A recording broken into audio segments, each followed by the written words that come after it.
Hey there, welcome back. Tonight we are going to explore the Holy Roman Empire, a political structure that officially lasted from 800 to 1806, survived for more than 1,000 years, and yet never fully resembled a unified empire in the classical sense. During its long existence, it witnessed the collapse of medieval unity, the rise of powerful kings and popes, religious reform, continent-wide war, and the slow transformation of Europe itself. By watching this video, you'll learn how an empire without fixed borders, without a single language, and without a permanent capital managed to endure longer than most centralized states in history. Before we begin, a small note. If you enjoy these calm journeys through history, I upload new videos every day, so consider subscribing and turning on the bell. And tell me, where are you listening from? And what time is it for you right now? I love imagining people drifting off to the same story under different skies. The story of the Holy Roman Empire does not begin with its name, nor even with a crown. It begins instead with an absence, the absence left behind when the Western Roman Empire collapsed in the 5th century. Roman roads still cut across Europe, stone cities still stood, and Latin prayers were still whispered in candle-lit churches, but the authority that once connected these places had quietly dissolved. What remained was memory, and memory has a way of demanding form. For centuries after Rome's fall, Europe lived among fragments. Old imperial laws lingered in monasteries. Roman titles survived in altered shapes. Bishops and kings governed in small, uncertain realms, often claiming legitimacy by tracing themselves back to a vanished empire they no longer truly understood. The idea of Rome, however, never disappeared. It waited. By the late 8th century, power in Western Europe had begun to consolidate once more. The Frankish kingdom, centered in what is now modern France and Western Germany, had expanded through conquest, alliance, and careful administration. At its head stood Charlemagne, a ruler whose authority stretched across vast territories, whose armies moved with disciplined regularity, and whose court became a center of learning in an otherwise fractured age. In the year 800, on Christmas Day, Charlemagne entered Rome. Inside St. Peter's Basilica, beneath vaulted stone and drifting incense, Pope Leo III placed a crown upon his head and declared him Emperor of the Romans. This moment is often described as the birth of the Holy Roman Empire, though neither the word holy, nor Roman, nor even empire fully applied in the way we might expect. What was created that day was not a restoration of ancient Rome, but a new political fiction, one that claimed continuity with the past, while quietly inventing something entirely different. Charlemagne did not rule from Rome. His empire had no senate, no centralized bureaucracy, and no permanent capital. Instead, it rested on loyalty, land grants, and a shared belief that Christian order required a single, divinely sanctioned ruler. The crown Charlemagne wore carried weight beyond gold. It symbolized a partnership between secular power and spiritual authority, between sword and scripture. From the beginning, the Holy Roman Empire was less a state than a relationship, between emperor and pope, between kings and princes, between local autonomy and universal claim. After Charlemagne's death in 814, this fragile construction began to strain. His heirs divided the empire according to Frankish custom, splitting lands rather than consolidating authority. The imperial title survived, but its meaning blurred. Kingdoms hardened into separate identities, while the idea of empire floated above them, increasingly symbolic and increasingly difficult to enforce. By the 10th century, a new center of gravity emerged east of the Rhine. German kings, particularly Otto I, revived the imperial title in 962, anchoring it more firmly in what would become the German lands. From this point forward, the Holy Roman Empire became neither fully Roman nor fully German, but something layered, a structure built from customs, privileges, and negotiated power. Unlike modern states, the empire did not aim for uniform control. Its strength lay not in domination, but in endurance. Princes ruled their territories with near sovereign authority. Free cities governed themselves. Bishops held lands like secular lords. The emperor presided, mediated, and symbolized unity, even as real power dispersed outward. This arrangement produced stability of a peculiar kind. Wars were frequent, yet total collapse was rare. The empire bent, fractured, reformed, and survived. It became a legal framework more than a military one, a shared understanding rather than a centralized command. The word holy entered the imperial title in the 12th century, reflecting the belief that this empire existed not merely for governance, but for the protection of Christian order. Yet holiness proved difficult to maintain. Conflicts with the papacy, internal rivalries, and shifting theological currents repeatedly challenged the emperor's role as God's chosen ruler on earth. Still, the empire persisted. Through crusades and plagues, through dynastic collapse and rebirth, through economic change and intellectual awakening. It adapted not by strengthening its center, but by learning to survive without one. As we move forward, we will not follow a straight imperial line, because the Holy Roman Empire itself never moved straight. Instead, we will drift through its turning points, moments when crowns mattered more than armies, when documents outweighed battles, and when silence often shaped history more than spectacle. For now, the empire stands at its beginning, not as a solid structure, but as an idea settling into form, fragile, ambitious, and already filled with contradictions that will define the next 1,000 years. Part 2. Charlemagne's Inheritance. When Charlemagne died in 814, the empire he left behind appeared vast and powerful, yet it rested on foundations far more fragile than its borders suggested. There was no permanent capital waiting to receive imperial authority, no unified legal system ready to enforce it, and no tradition of smooth succession capable of carrying such a structure forward without strain. What endured most strongly after his death was not administration, but expectation. Charlemagne's only surviving son, Louis the Pious, inherited the imperial title along with an impossible task: to preserve unity in a political culture that had never valued it. Frankish custom treated land not as an indivisible state, but as a personal possession, something to be shared among heirs rather than guarded as a whole. From the very beginning, this principle worked against the idea of empire. Louis ruled with sincere devotion and moral seriousness, yet devotion alone could not hold together territories that stretched from the North Sea to northern Italy. His reign became defined by negotiation, compromise, and repeated redivision. Each attempt to satisfy competing heirs weakened the authority of the center, turning imperial unity into something conditional and temporary. By the mid-9th century, the empire had fractured into distinct political zones. The Treaty of Verdun in 843 formally divided Charlemagne's realm among Louis's sons, creating separate kingdoms that would later evolve into the foundations of modern France and Germany. The imperial title survived, but it floated above these divisions, increasingly symbolic rather than commanding. This moment marked a quiet but profound shift. The empire was no longer something that governed daily life. Instead, it became a framework of legitimacy, invoked when useful and ignored when inconvenient. Kings ruled as kings, not as imperial administrators. Local lords enforced order.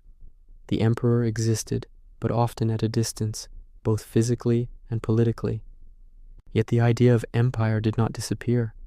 It lingered in rituals, in coronations, and in the language of authority.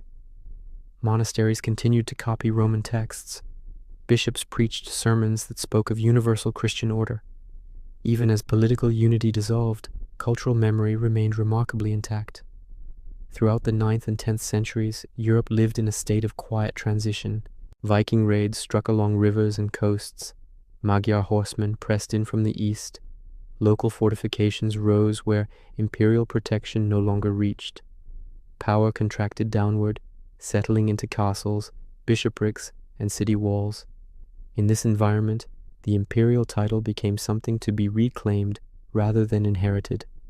Authority no longer flowed automatically from Rome or Aachen. It had to be rebuilt, negotiated, and justified anew. The empire was no longer a living body, but a mantle waiting for someone strong enough to lift it. That moment arrived in the German lands. East of the Rhine, kings began to consolidate power through alliances with the church. Bishops were appointed not only as spiritual leaders, but as political anchors, men without heirs who could hold lands in trust for the crown. This quiet strategy reshaped the balance of power without dramatic conquest. When Otto the Fair emerged victorious over internal rivals and external threats, he did more than secure a kingdom. In 962, he revived the imperial title, receiving coronation in Rome and presenting himself as the rightful successor to Charlemagne's vision. From this point forward, the Holy Roman Empire became more clearly centered on German kingship. Though it never ceased to claim Roman inheritance, this revival did not restore unity in the old sense. Instead, it formalized fragmentation.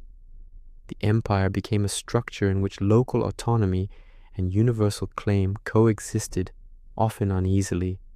Princes ruled their lands with near-complete independence, while acknowledging a distant emperor whose authority rested more on ceremony than command.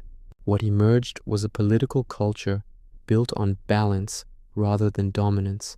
Emperors mediated disputes, assemblies debated law, authority was expressed through seals, oaths, and carefully worded charters rather than constant military enforcement. The empire learned to survive by accommodating difference instead of erasing it.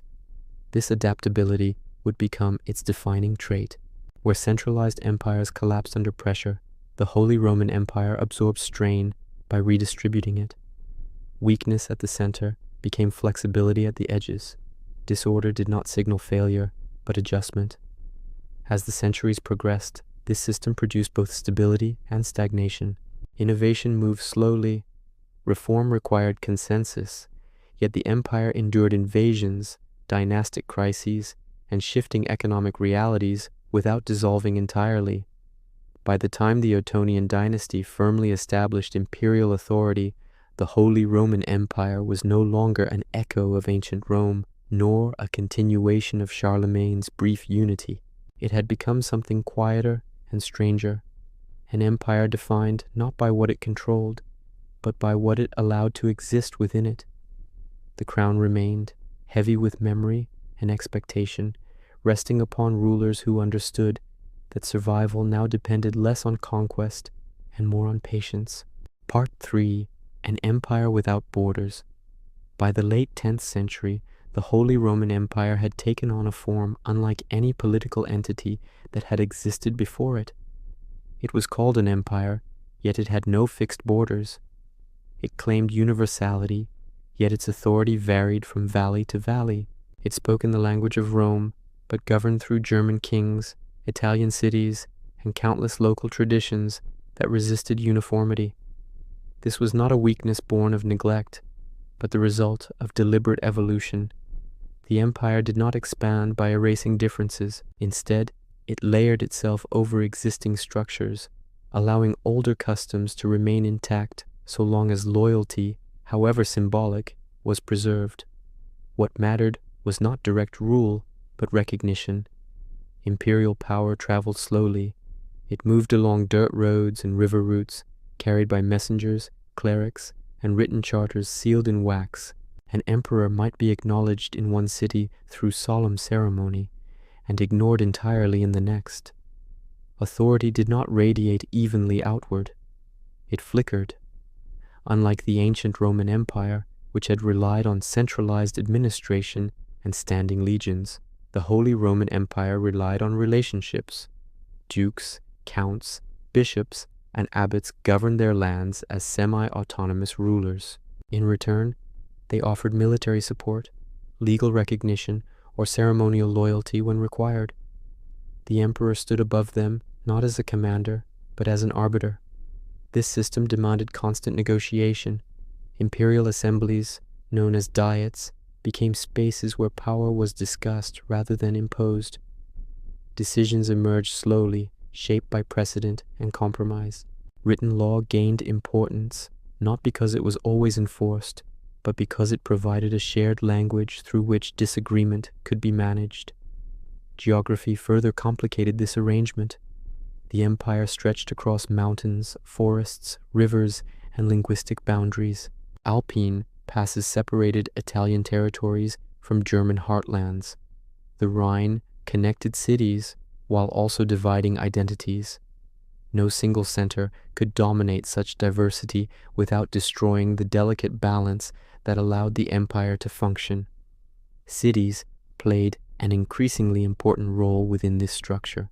Some towns gained the status of free imperial cities, answering directly to the emperor rather than to local princes.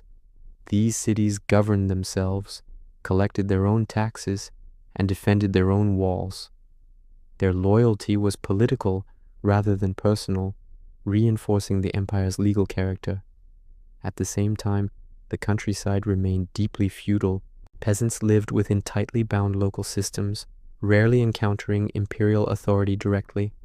For most people, the empire was not an institution they interacted with, but a distant idea referenced in prayers, oaths, and legal formulas. The emperor himself rarely ruled from a single seat. Court followed ruler, moving from residence to residence. Palaces were temporary. Governance occurred wherever the emperor happened to be, shaped by the advisors and bishops present at that moment. Stability came not from permanence, but from repetition. This mobility reinforced the empire's abstract nature. Power was not embedded in buildings, but in ritual. Coronations, processions, and assemblies created continuity where administration could not. The empire existed most clearly when it was performed. Religion provided the strongest unifying thread. The emperor was understood not merely as a secular ruler, but as a protector of Christian order. This role granted legitimacy, but also imposed limitation. The emperor ruled by divine sanction, yet remained subject to moral judgment, particularly from the church. This tension shaped every aspect of imperial life. Bishops held lands and wielded armies. Monasteries functioned as economic centers. Spiritual authority blended seamlessly into political power, blurring distinctions that modern states would later insist upon. The empire did not separate church and state. It intertwined them. Over time, this fusion produced both stability and strain. Cooperation between emperor and clergy strengthened governance, but it also planted the seeds of future conflict. Questions of authority could no longer be resolved solely through force. They demanded theological justification as well. Despite these internal complexities, the empire endured. It absorbed invasions without collapsing. It adjusted to dynastic changes without dissolving. Where other realms fractured into isolated principalities, the Holy Roman Empire retained a shared framework, however loose. By the end of the 10th century, the empire had settled into its defining paradox. It was vast, yet intangible, powerful, yet restrained, enduring, yet always incomplete. Its borders shifted, not on maps, but in the minds of those who acknowledged it. The empire did not conquer space. It occupied memory, law, and ritual, and in doing so, it learned how to last. Part 4, after Charlemagne, fragmented thrones. The Holy Roman Empire carried Charlemagne's name like a distant echo, but it never inherited his simplicity of command. By the 11th century, the empire had fully accepted that unity would not come from a single throne imposing its will, but from a shifting equilibrium among many powers, each guarding its own traditions and ambitions. Succession lay at the heart of this fragmentation. Unlike hereditary monarchies, that gradually moved towards strict lines of inheritance, the empire evolved into an elective system where leading nobles and bishops played decisive roles in choosing the emperor. This practice did not emerge suddenly, but grew out of necessity. No dynasty could permanently secure authority across such diverse territories without consent. This elective tendency weakened dynastic continuity, yet it strengthened institutional survival. Emperors ruled not because they were inevitable, but because they were acceptable. Each reign began with negotiation, promises, and carefully balanced concessions. Power was assembled, not inherited whole. The German princes gained prominence in this process. Dukes of Saxony, Bavaria, Swabia, and Franconia governed lands large enough to rival kingdoms elsewhere in Europe. Their loyalty could not be assumed. It had to be cultivated, rewarded, and occasionally tolerated, even when it drifted toward defiance. Imperial authority thus became conditional. An emperor could act decisively in one region while remaining almost absent in another. Justice varied. Taxation remained inconsistent. Military mobilization depended more on persuasion than command. The empire did not function as a machine, but as a conversation that never fully ended. During this period, the imperial court became increasingly ceremonial. Titles multiplied. Offices carried symbolic weight, even when their practical power faded. The emperor presided over rituals that affirmed continuity, even as actual governance slipped further into local hands. Yet this ceremonial emphasis was not empty. In a world where legitimacy mattered deeply, symbolism sustained order. Oaths sworn in imperial presence carried moral force. Charters bearing imperial seals established legal memory. Authority lingered not in daily enforcement, but in precedent. The church remained central to this balance. Bishops and abbots served as administrators, judges, and advisors. Their lands formed stable units of governance, less prone to dynastic division. In exchange for imperial protection and appointment, they offered loyalty that was institutional rather than familial. This arrangement, however, bound the empire ever more tightly to spiritual authority.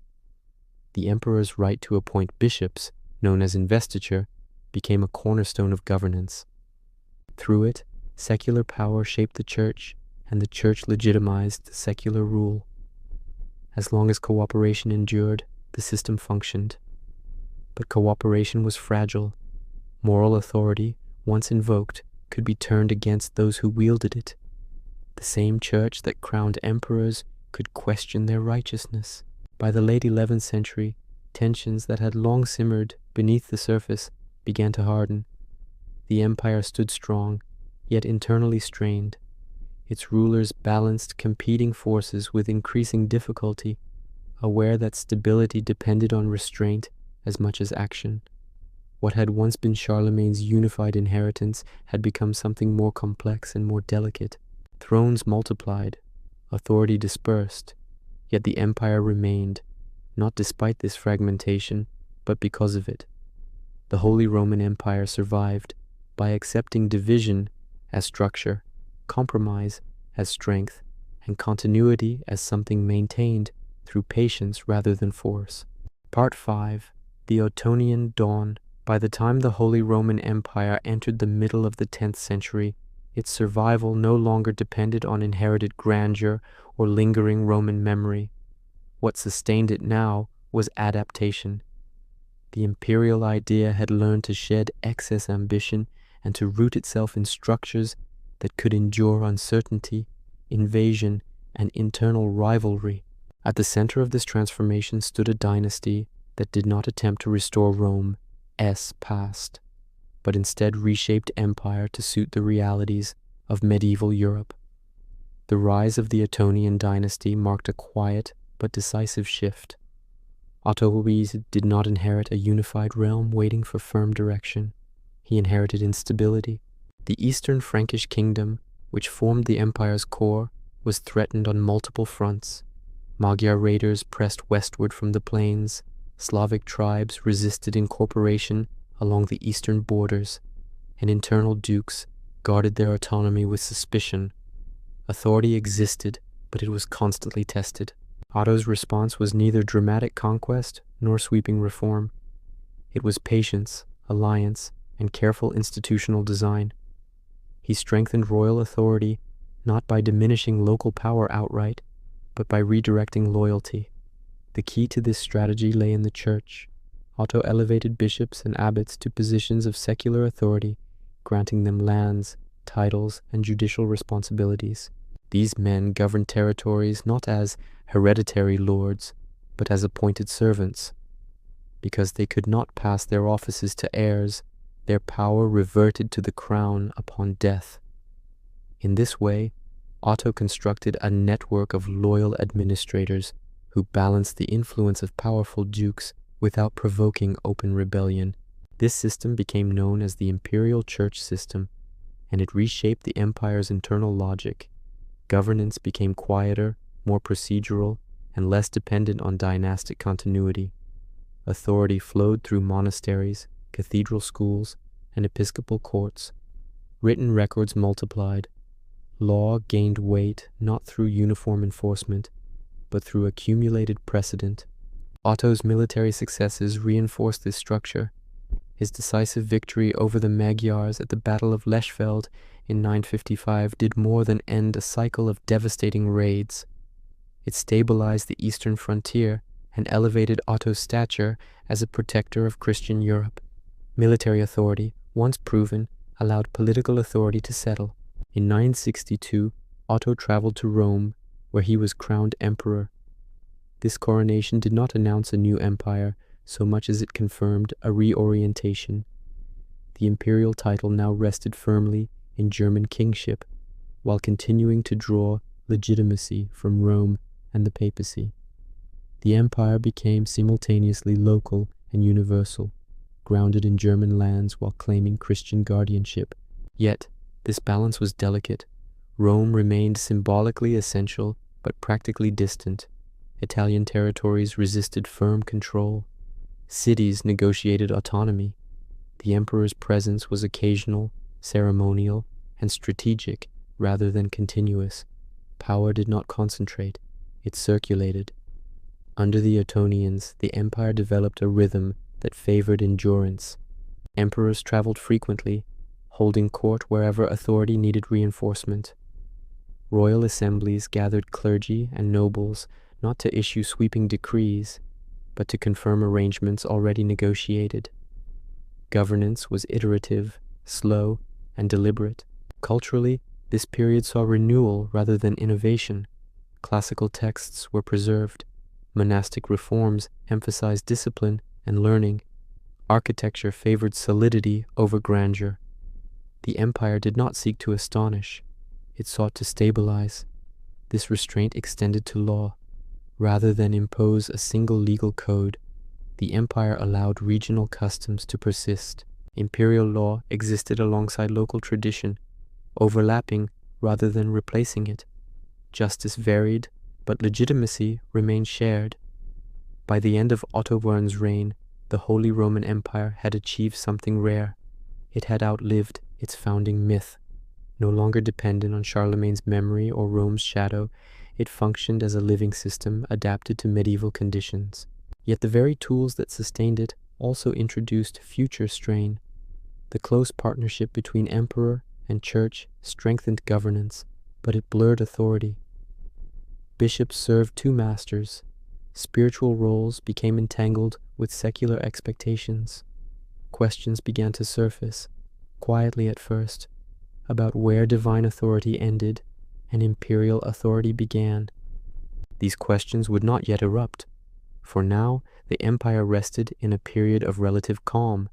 Its institutions worked, its borders held, its rulers governed without illusion, aware that survival depended less on expansion than on balance. The Ottonian dawn did not restore imperial brilliance. It replaced it with durability, and in doing so, it ensured that the Holy Roman Empire would not fade quietly into history, but remain complex, restrained, and resilient for centuries to come. Part 6. Crown and Cross Intertwined. By the late 10th and early 11th centuries, the Holy Roman Empire had settled into a form that depended not on conquest, but on alignment. At its center stood a ruler crowned by God's representative on earth, governing lands whose cohesion relied less on force than on shared belief. The empire's stability now rested on a relationship that was both its greatest strength and its most dangerous vulnerability, the union of crown and cross. The emperor did not rule alone. His authority was inseparable from the church, whose bishops, abbots, and clerics formed the administrative skeleton of imperial governance. This was not merely a spiritual partnership. It was practical, deliberate, and deeply political. In a world where literacy was rare and bureaucratic tradition fragile, the church provided trained minds, institutional continuity, and moral legitimacy. Bishops acted as judges, diplomats, and regional governors. Monasteries became centers of record-keeping, economic management, and education. Cathedrals functioned as both sacred spaces and administrative hubs. Through these institutions, imperial authority extended into daily life without the need for constant military presence. This arrangement transformed the empire into something closer to a sacral order than a conventional state. The emperor was seen as God's chosen protector of Christian society, responsible for maintaining peace, justice, and moral order. His power carried a spiritual dimension, even when exercised through secular means. Yet this fusion of roles created ambiguity. Where did imperial authority end and spiritual authority begin? Who ultimately held the right to appoint bishops? The emperor who governed the land, or the Pope who governed souls? For decades, these questions remained muted, managed through custom and mutual benefit rather than open conflict. The process of investiture, by which emperors appointed bishops and abbots, lay at the heart of this balance. Through investiture, the emperor ensured loyalty, administrative competence, and political stability. The church, in turn, gained protection, resources, and influence. As long as both sides accepted this exchange, the system functioned. But beneath this cooperation ran unease. Reform movements within the church began to question secular interference in spiritual matters. Monks and theologians argued that clerical authority derived from God alone, not from kings. They viewed imperial appointments as corruptions of sacred office, entangling holiness with worldly ambition. These ideas spread slowly, carried through monasteries, councils, and letters rather than proclamations. The empire, accustomed to gradual change, absorbed them without immediate rupture, but tension accumulated. At the same time, emperors relied increasingly on the church to counterbalance powerful secular nobles. Granting lands and authority to bishops reduced the influence of hereditary dukes, but it also deepened dependence on clerical cooperation. Imperial power became structurally tied to ecclesiastical goodwill. This interdependence shaped imperial culture. Ceremonies emphasized humility before God. Emperors portrayed themselves as servants of divine order rather than absolute rulers. Law drew heavily on Christian moral language. Justice was framed as righteousness, rebellion as sin. The imperial court reflected this fusion. Clerics served as chancellors and advisors. Decisions were recorded in careful Latin prose. Seals bore religious imagery. Authority was communicated through ritual as much as command. Yet for all its solemnity, this system was fragile. It relied on consensus, tradition, and restraint. When personalities clashed or ambitions hardened, there were few mechanisms to resolve disputes decisively. The empire lacked a single final authority because it claimed two. As the 11th century progressed, the church's reformist spirit grew stronger. Calls for clerical celibacy, moral purity, and independence from secular power intensified. These reforms aimed not at weakening the empire, but at redefining holiness itself. For emperors, these changes posed an existential challenge. If bishops owed allegiance solely to the Pope, imperial governance would unravel. Lands administered through ecclesiastical offices would slip beyond secular control. The balance that sustained the empire would collapse. Still, open conflict remained delayed. Both sides recognized the cost of rupture. The empire required spiritual legitimacy. The church required imperial protection. Cooperation, however uneasy, persisted. This prolonged tension shaped the empire's character. It encouraged negotiation over confrontation, symbolism over force. Authority became layered, contextual, and deeply embedded in custom. The empire did not resolve contradictions, it lived within them. By the end of this period, the Holy Roman Empire stood outwardly stable, inwardly strained. Crown and cross remained intertwined, yet the strands were beginning to pull against one another. The structure held, but only just. What followed would test not only imperial authority, but the very meaning of power in medieval Europe. Part 7. The Investiture Struggle. By the middle of the 11th century, the Holy Roman Empire had reached a point where long-standing ambiguities could no longer be contained by tradition alone. The partnership between imperial authority and spiritual legitimacy, which had sustained the empire for generations, now revealed its fault lines. What had once functioned through habit and mutual benefit began to demand definition. At the center of this demand stood a question that appeared technical, almost administrative, yet carried the weight of an entire political order. Who had the right to appoint God as his servants on earth? For centuries, emperors had invested bishops and abbots with the symbols of their office. This practice was not perceived as an intrusion, but as necessity. Bishops governed lands, commanded resources, and enforced law. Their role was as much secular as spiritual. Without them, imperial administration would collapse into fragmentation. Investiture ensured loyalty, stability, and continuity. Yet within the church, reformist voices grew louder. These voices did not reject empire outright. They rejected contamination. To reformers, the church had become entangled with worldly power, corrupted by land, wealth, and political obligation. They argued that spiritual authority could not flow from secular hands without losing its divine character. This reform movement, often associated with the monastery of Cluny and later with papal circles in Rome, emphasized moral purity, clerical independence, and the supremacy of spiritual authority. Its proponents believed that the church must stand above kings, not alongside them. Bishops, they argued, were servants of God first and should answer to the Pope alone. What made this conflict so dangerous was not its novelty, but its scope. It did not challenge a single emperor or a single pope. It challenged the structure of medieval power itself. If emperors could not appoint bishops, their administrative network would disintegrate. If popes accepted secular investiture, their moral authority would remain compromised. The tension crystallized during the reign of Henry IV, who ascended the throne as a child and inherited an empire already strained by noble resistance and ecclesiastical reform. Henry ruled a realm where loyalty was fragile and authority perpetually negotiated. For him, control over episcopal appointments was not abstract principle. It was survival. Opposing him stood Pope Gregory VII, a man shaped by reformist ideals and convinced that the church must be purified even at great cost. Gregory believed that papal authority derived directly from God, placing it above all secular rulers.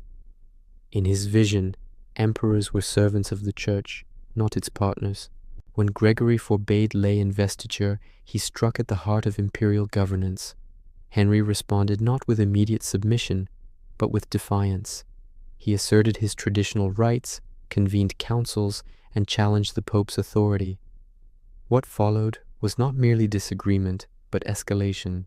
In 1076, Gregory excommunicated Henry, severing him from the church and releasing his subjects from their oaths of loyalty. This act weaponized spirituality. Excommunication was not symbolic, It undermined the emperor's legitimacy, encouraging rebellion and destabilizing alliances. Suddenly, the empire's delicate balance tipped. Princes who had tolerated imperial authority now saw opportunity. Rebellion flared, loyalty fractured. The emperor's power, already conditional, eroded rapidly. Henry's response culminated in one of the most enduring images of medieval history. In the winter of 1077, he traveled to the fortress of Canossa, where the Pope resided. There, according to chroniclers, the emperor stood barefoot in the snow, waiting days for forgiveness. Whether this image reflects literal truth or crafted symbolism matters less than its meaning. Imperial authority had bent before spiritual judgment. Gregory lifted the excommunication, but the conflict did not end. Canossa resolved nothing structurally. It merely postponed confrontation. The empire remained divided. The question of authority remained unanswered. For decades, emperors and popes continued their struggle through councils, decrees, alliances, and force. Rival claimants emerged. Anti-kings were elected. Civil war simmered. The empire became a battleground not only of armies, but of legitimacy itself. What made the investiture struggle uniquely destructive was its internal nature. This was not an external invasion or dynastic dispute. It was a conflict embedded within the empire's governing logic. Every resolution weakened one pillar while strengthening another. Gradually, compromise emerged, not through victory, but exhaustion. The Concordat of Worms in 1122 attempted to separate spiritual and secular roles. Bishops would be spiritually invested by the church, but retain secular authority through imperial grant. It was not a clean solution, but it was workable. Yet the damage was lasting. The struggle permanently altered the empire's balance. Imperial authority emerged diminished. The papacy emerged emboldened. Princes gained leverage as mediators and power brokers. Central authority weakened further. Most importantly, the idea of empire itself changed. The emperor was no longer the unquestioned head of Christian society. He was one authority among others, constrained by law, tradition, and spiritual judgment. The Holy Roman Empire survived the investiture struggle, but it emerged transformed. Its resilience lay not in dominance, but in adaptation. It absorbed conflict by redistributing power outward, allowing fragmentation to stabilize rather than destroy it. The struggle left behind a quieter empire, more legal than sacred, more negotiated than commanded. Authority became procedural, power became conditional, unity became symbolic. As the echoes of Canossa faded, the empire continued, altered, restrained, and enduring, carrying within it the memory of a moment when even an emperor stood uncertain before the judgment of God. Part 8. Cities, Princes, and Invisible Power. After the investiture struggle, the Holy Roman Empire entered a phase that can best be described not as decline, but as redistribution. Power did not vanish, it moved. Authority did not collapse, it dissolved into smaller, more durable forms. What emerged was an empire that governed less through command and more through presence, often invisible, sometimes ceremonial, yet deeply embedded in daily life. The weakening of imperial central authority did not produce chaos. Instead, it created space.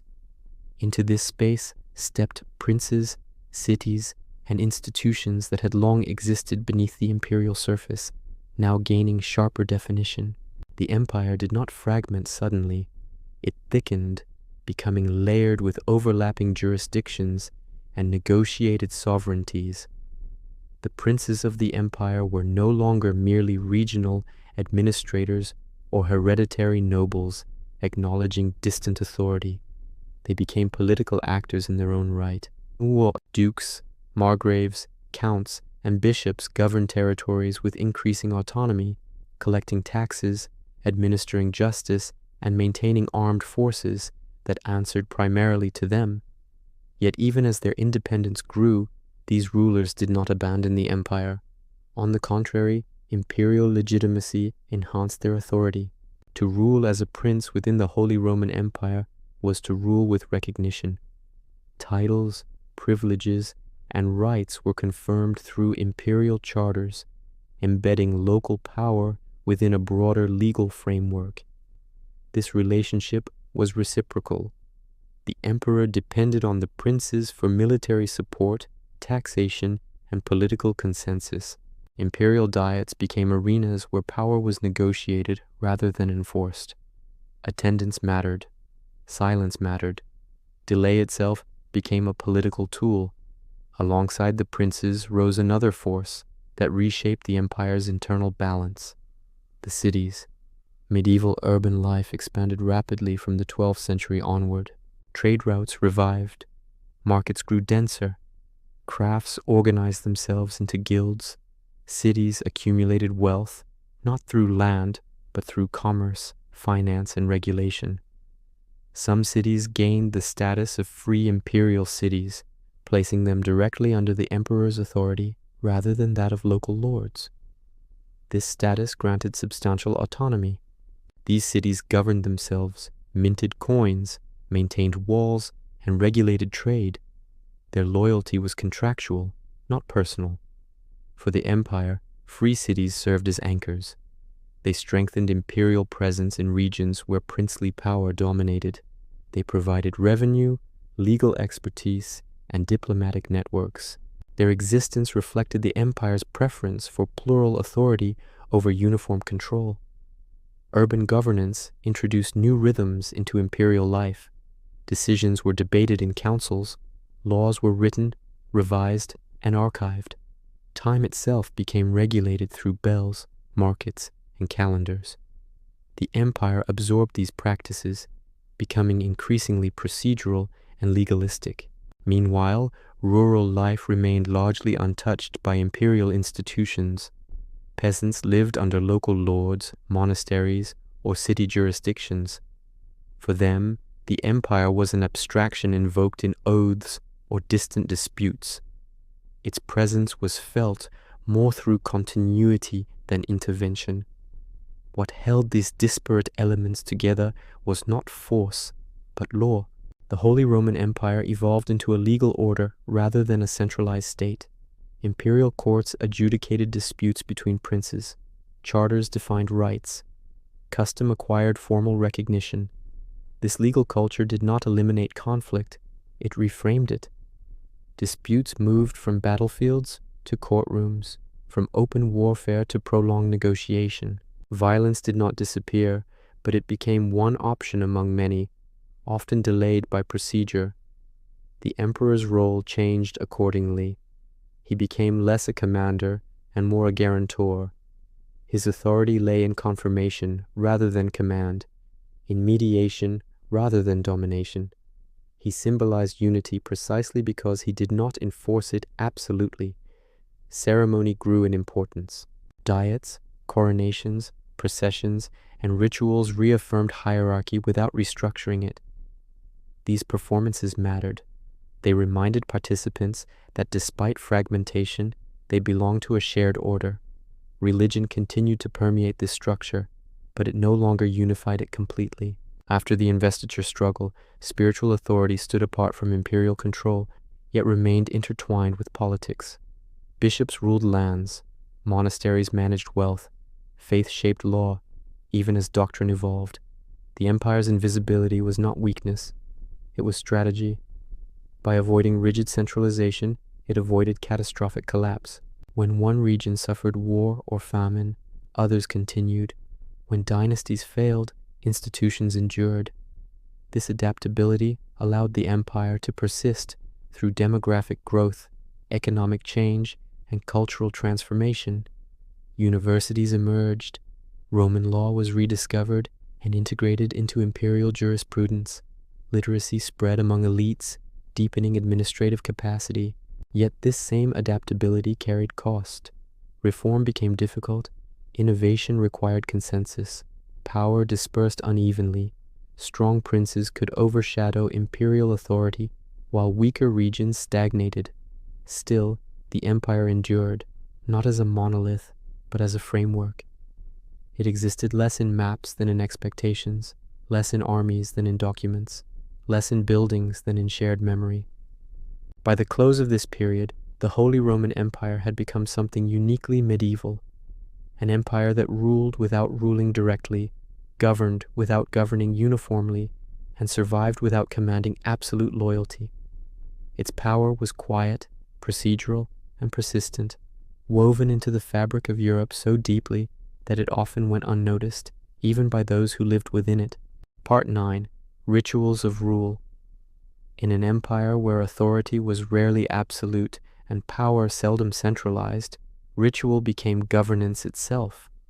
The Holy Roman Empire did not rule primarily through standing armies or constant enforcement, but through repetition of gestures, words, ceremonies, and inherited forms that transformed uncertainty into continuity. Rule was performed as much as it was exercised, and in this performance, legitimacy was renewed again and again.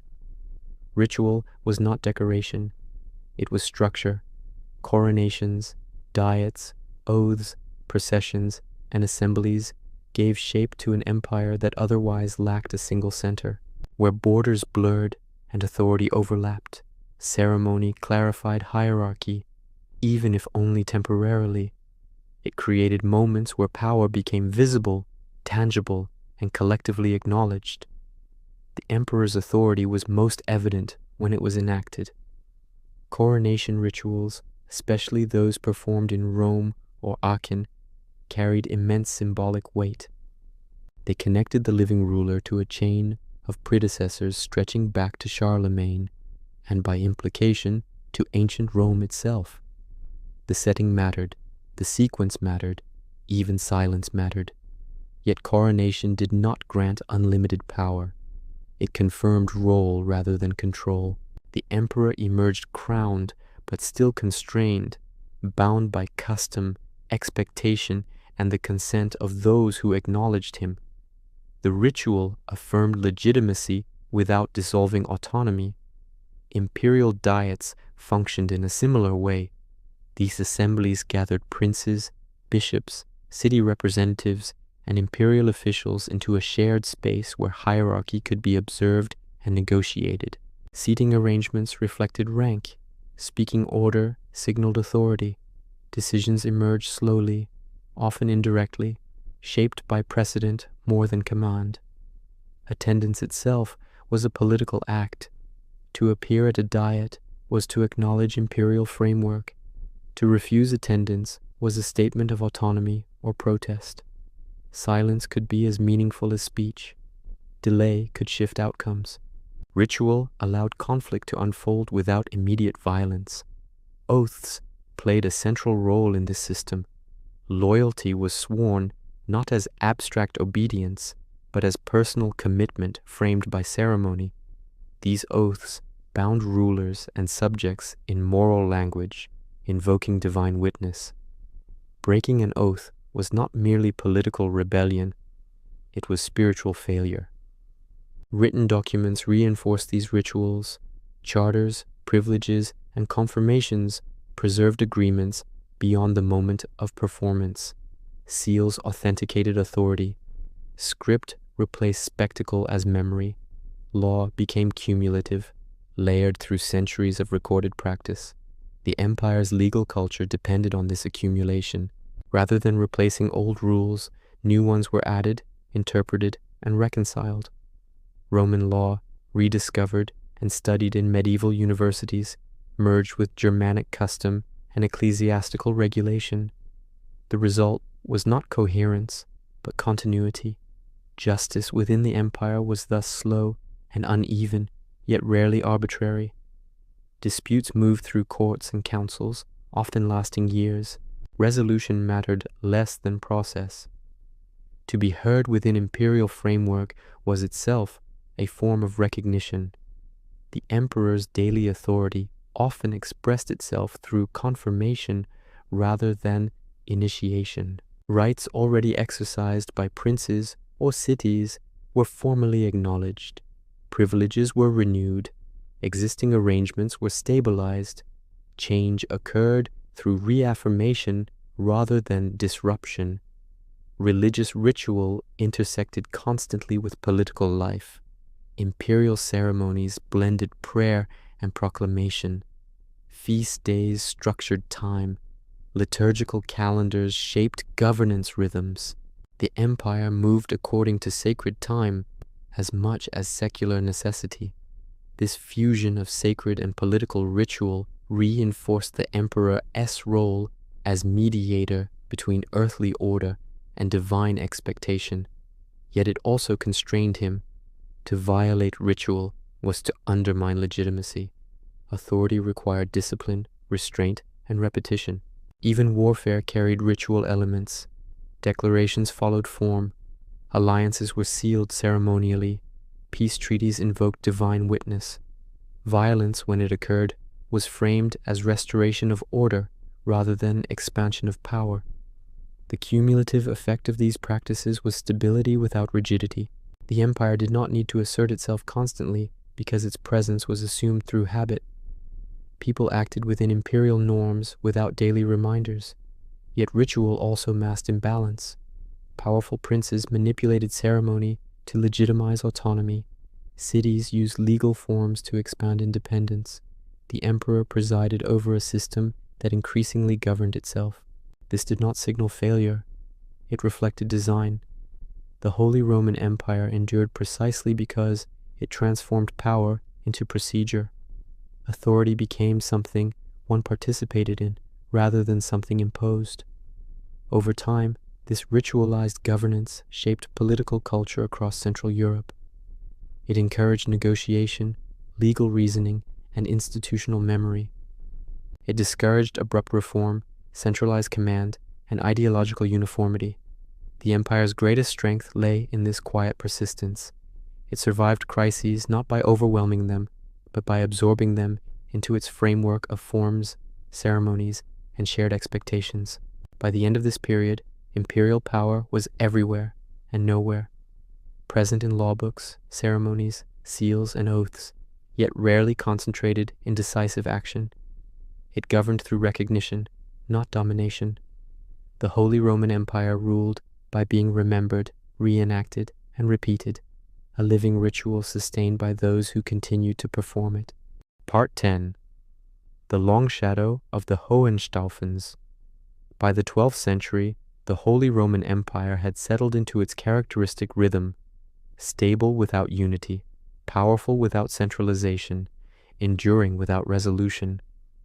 Into this carefully balanced structure stepped a dynasty whose ambition would stretch imperial authority to its limits, and, in doing so, permanently reshape the empire's internal logic.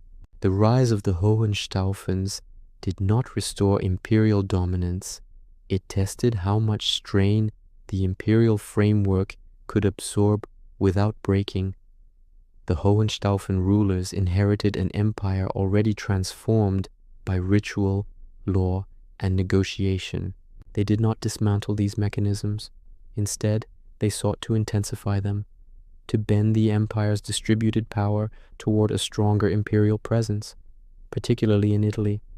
This ambition brought visibility, brilliance, and eventually exhaustion. At the center of this era stood Frederick the Barbarossa, a ruler whose reign embodied both the possibility and the impossibility of imperial revival. Barbarossa did not lack authority. He commanded respect among German princes, projected strength through military campaigns, and cultivated an image of imperial majesty rooted in Roman symbolism and chivalric culture. His rule carried confidence, but it rested on foundations that resisted consolidation. Barbarossa's greatest challenge lay in Italy. Northern Italian cities had grown wealthy, self-governing, and fiercely protective of their autonomy. They acknowledged imperial authority in name, but resisted its practical application. For Frederick, Italy represented more than territory. It symbolized the empire's Roman claim, its historical legitimacy, and its right to universal authority. Repeated campaigns south of the Alps brought confrontation rather than submission. Cities organized leagues. Resistance hardened, victory proved temporary. Each assertion of imperial power provoked renewed negotiation, rebellion, or compromise. Authority was displayed, but rarely secured. At the same time, Barbarossa sought to strengthen imperial presence within Germany by reinforcing feudal bonds and reaffirming princely privileges through formal recognition. This strategy stabilized relations but further entrenched local autonomy. Princes gained clarity over their rights, even as imperial command remained conditional. The emperor's relationship with the papacy remained complex. While not repeating the full-scale confrontation of the investiture struggle, tensions persisted. Imperial ambition in Italy inevitably collided with papal interests. Cooperation alternated with conflict. Authority overlapped without resolution. Barbarossa's reign revealed a fundamental limitation of the empire. It could project power episodically, but not sustain centralized control. Military success did not translate into administrative dominance. Symbolic authority did not guarantee obedience. Yet the empire did not weaken during this period. It adapted. Legal mechanisms expanded. Imperial courts refined procedure. Documentation increased. Authority migrated further into written form, where it could persist without constant enforcement. The Hohenstaufens understood this shift. They invested heavily in law, ritual, and display. Imperial assemblies became more elaborate. Titles multiplied. The emperor's presence was carefully staged. Power was dramatized because it could not be imposed. Frederick Barbarossa's death during the Third Crusade did not end this dynamic. His successors inherited not only imperial ambition, but its contradictions. The most striking among them, Frederick II, embodied these tensions more intensely than any ruler before or after him. Frederick II ruled as a cultural anomaly. Raised in Sicily, fluent in multiple languages, deeply interested in philosophy, science, and law, he stood apart from the German aristocracy that nominally supported him. His vision of rulership was administrative, rational, and centralized, profoundly at odds with the empire's distributed nature. In his southern territories, Frederick II governed with remarkable efficiency. Laws were codified, bureaucracy was strengthened, authority flowed downward in organized fashion. Yet this model could not be transplanted north of the Alps. German princes resisted. Local autonomy prevailed. Frederick's conflicts with the papacy intensified dramatically. His claims to authority, his Italian focus, and his intellectual independence alarmed church leaders. Excommunication followed. Reconciliation proved temporary. Conflict returned. These confrontations drained imperial energy. Resources diverted southward weakened imperial presence in Germany. Princes consolidated power. Cities expanded autonomy. The empire's center thinned. When the Hohenstaufen line collapsed in the mid-13th century, it left behind no clear successor and no unified authority ready to fill the vacuum. What followed was not immediate collapse, but interregnum, a prolonged period of weakened central leadership. During this time, the empire functioned almost entirely through its local and legal institutions. Princes ruled independently. Cities governed themselves. Imperial courts persisted. The emperor, when present at all, exercised limited influence. This period revealed the empire's resilience. It survived without strong emperors. Its framework endured because it no longer depended on centralized command. Yet, it also revealed the limits of imperial ambition. Attempts to restore dominance had accelerated decentralization rather than reversed it. The legacy of the Hohenstaufens thus lay not in conquest or reform, but in exposure. They demonstrated how much pressure the imperial structure could withstand, and where it would bend rather than break. By the end of this era, the Holy Roman Empire stood altered once again. Authority had drifted further outward. Law had grown thicker. Ritual had deepened. The emperor's role narrowed. The empire endured, not as the vision its most ambitious rulers desired, but as the system it had become, patient, procedural, and resistant to transformation. The long shadow of the Hohenstaufens stretched forward, not as revival, but as reminder. The empire could survive greatness, but it could not be reshaped by it. Part 11. Italy, Distance, and Disillusion. Italy occupied a singular place within the Holy Roman Empire, not because it was central to imperial administration, but because it embodied the empire's most persistent contradiction. It was the land of Rome, the source of imperial memory, the site of coronation and spiritual authority. And yet, it was also the region least willing to submit to sustained imperial control. For centuries, Italy remained both essential and elusive, a territory claimed more convincingly in theory than in practice. To understand this tension, one must first understand distance, not merely geographical, but political and cultural. The Alpine passes that connected German lands to northern Italy were more than routes of travel. They were thresholds between different traditions of governance, law, and civic identity. North of the Alps, authority was layered through feudal relationships and ecclesiastical administration. South of them, especially in the Italian cities, power was increasingly urban, mercantile, and communal. Italian cities had grown rich long before imperial rulers could effectively regulate them.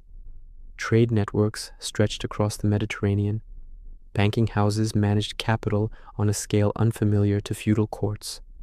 City councils governed through written statutes, collective decision-making, and negotiated authority. Their loyalty was not feudal, it was conditional. For emperors, Italy represented legitimacy.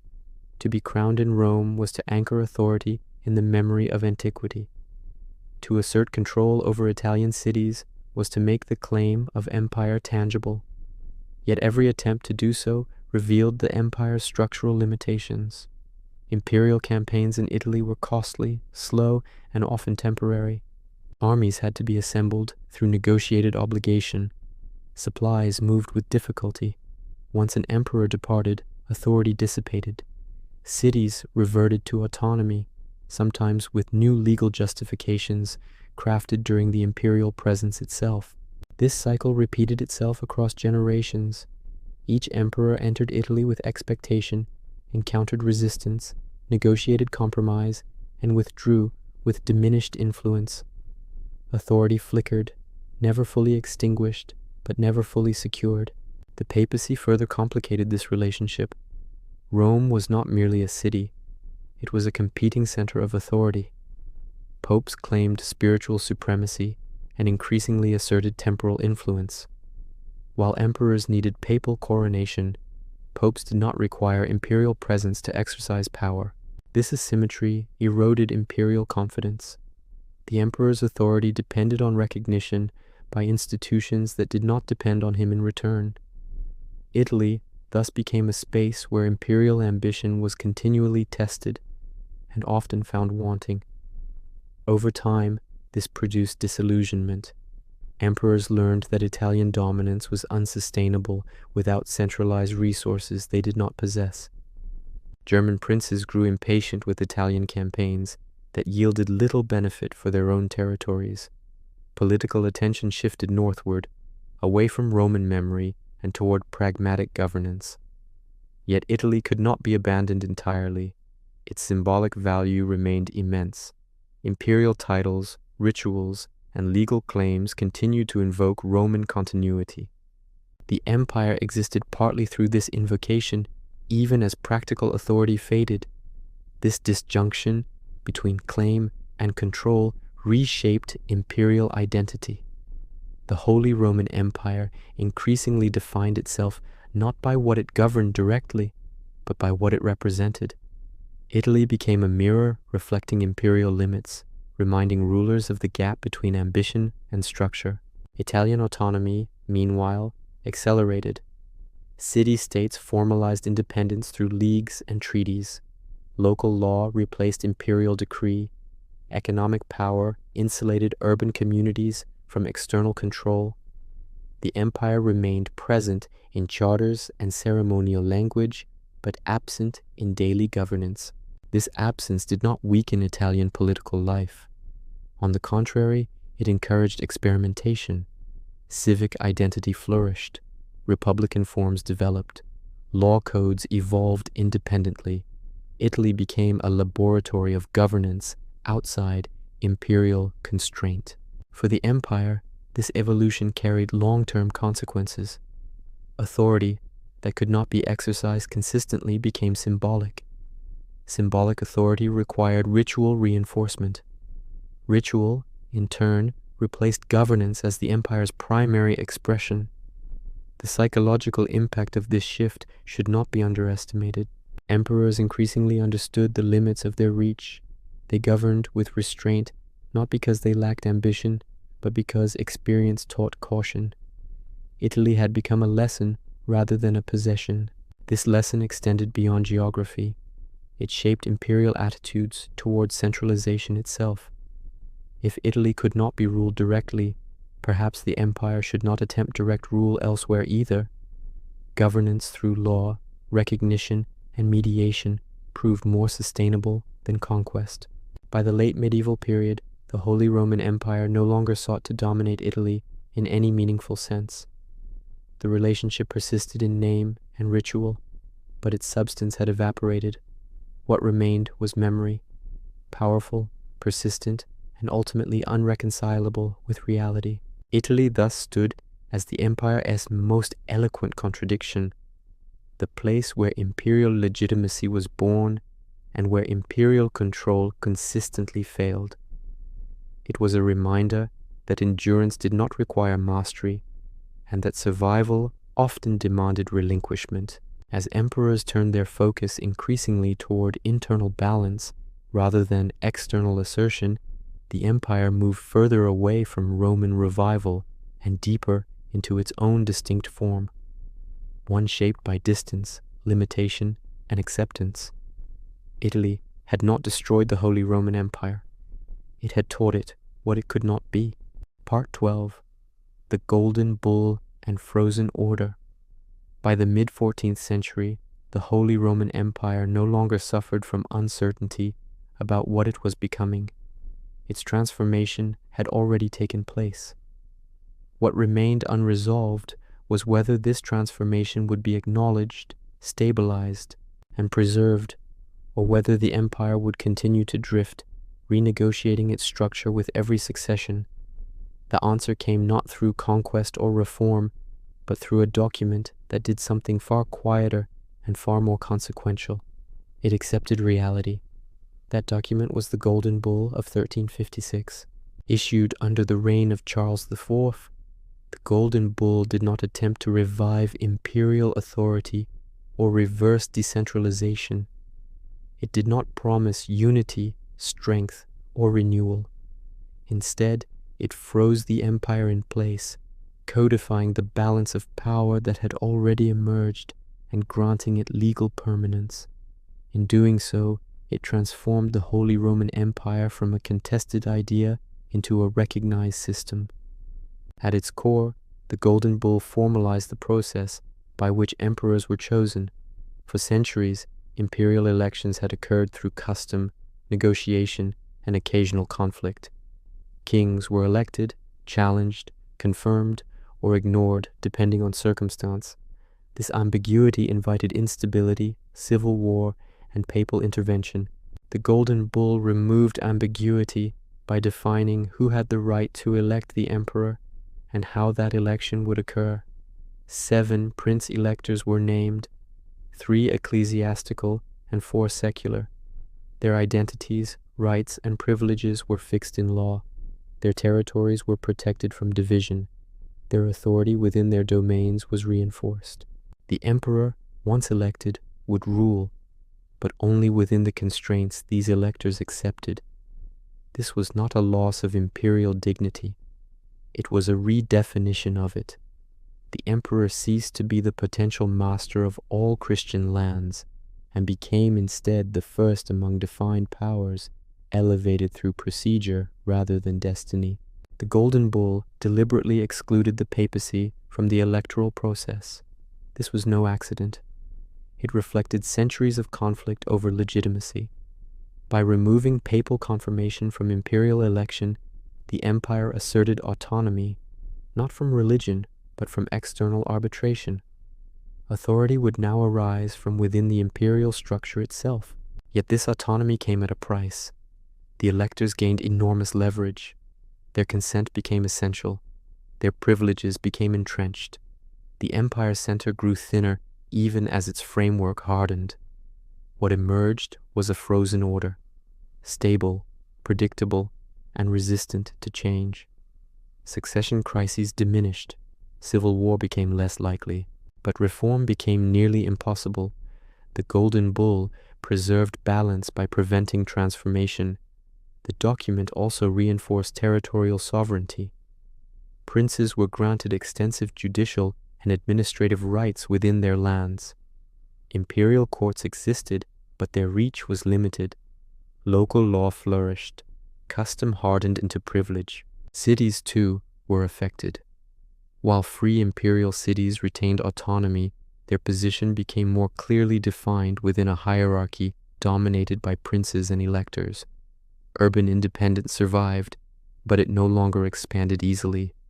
The empire thus evolved into a constitutional structure without a constitution in the modern sense. Its rules were scattered across charters, customs, privileges, and precedents. The Golden Bull became its anchor, not because it unified these elements, but because it recognized them.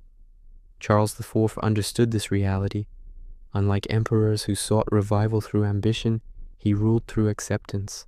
He invested in law, ceremony, and documentation.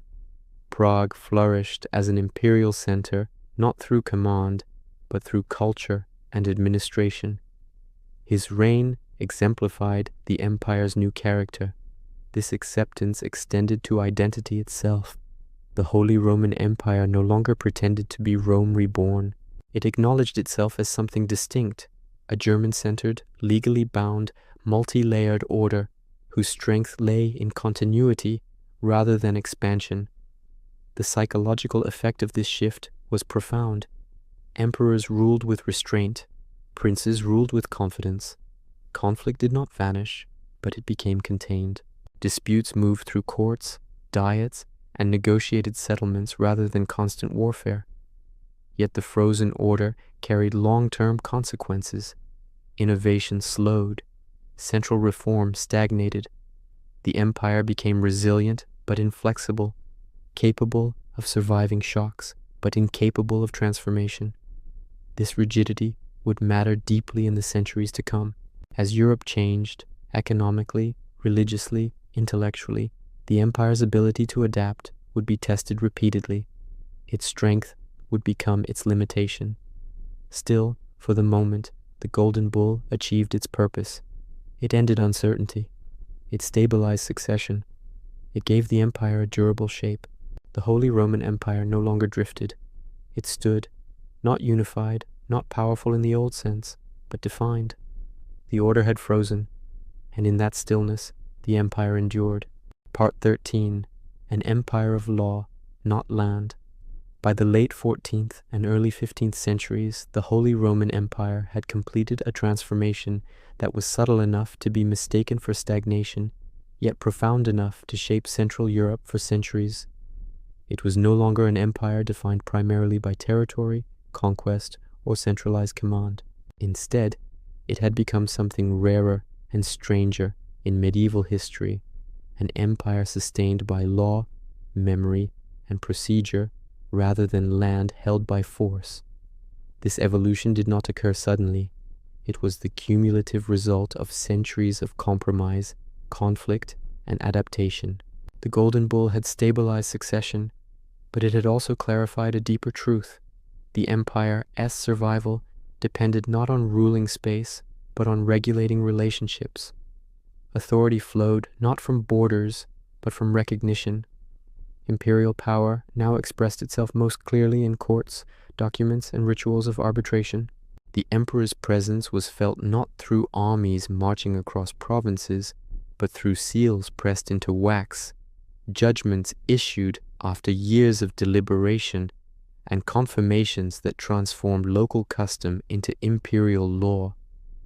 This legal character distinguished the Holy Roman Empire sharply from other European polities.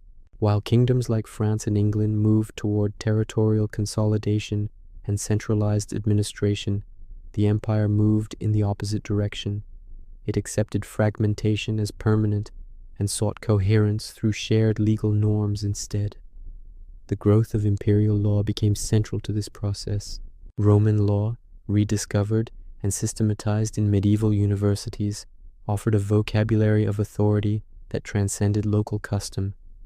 It provided concepts of jurisdiction, contract, sovereignty, and procedure that could operate across linguistic and cultural boundaries. The empire absorbed these ideas not to impose uniformity, but to manage difference. Imperial courts multiplied. The emperor's judicial authority became one of his most tangible powers. Princes, cities, and ecclesiastical institutions increasingly brought disputes before imperial tribunals, not because these courts were fast or decisive, but because they carried legitimacy. A judgment rendered in the name of the empire resonated beyond the immediate case. This reliance on law reshaped political behavior. Violence did not disappear, but it was often delayed, restrained, or reframed as a last resort after legal avenues had been exhausted. War became entangled with litigation. Conflicts unfolded simultaneously in courtrooms and on battlefields, each influencing the other. The emperor's role as supreme judge reinforced his symbolic authority even as his direct control diminished. He became the guarantor of process rather than outcome. His power lay in ensuring that disputes followed recognized forms, not in dictating their resolution. Local rulers adapted to this environment. Princes codified their rights, privileges, and obligations in written form. Cities expanded their statutes. Ecclesiastical territories clarified jurisdictional boundaries. Law hardened into structure. This proliferation of legal documentation created a dense institutional memory. Precedent accumulated. Rights became entrenched. Innovation slowed, but predictability increased. The empire gained durability at the cost of flexibility. The concept of territorial sovereignty evolved differently within the empire than elsewhere. Princes exercised near-sovereign authority within their lands, yet this authority remained embedded in imperial framework. They did not rule independently of the empire, they ruled through it. This distinction mattered. Even powerful princes framed their actions in imperial language. Rebellion was justified as defense of traditional rights. Expansion was cloaked in legal argument.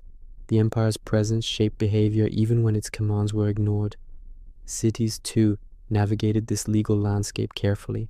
Free imperial cities relied on imperial courts to protect autonomy against encroaching princes.